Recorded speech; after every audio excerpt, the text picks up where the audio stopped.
It's a lot more than just bringing people here. You need to invest in building a society that will be supportive towards bringing, folks from different parts of the world.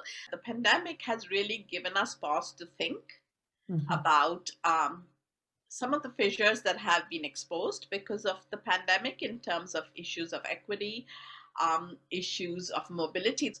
How do you really incorporate the discussion around the international student experience should become part and parcel of our everyday services and programs.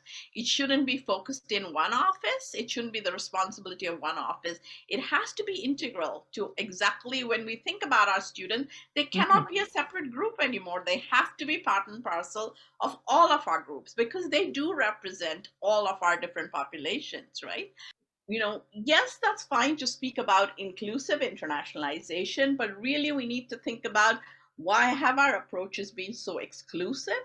We have EDI offices, we have offices of indigenous education, but why is international education not at the table there? We really need to take a step back and really think about, at one level, we have this rhetoric of really valuing international students for their diversity, but questioning in how in our practices, how in our services, how in our programs are we reflecting this value that we have Yeah. inherent for international students. So we should take the lead in rethinking and not wait for the top down approach. It has to be a bottom up approach if things have to change, because I think practitioners are the ones who have their hands and Mhm. their hearts in the right places in terms of understanding the current issues. But I hope, more important than anything, we take this time to not go back to business as usual in international education, but really think about how can we in Canada more meaningfully engage in international education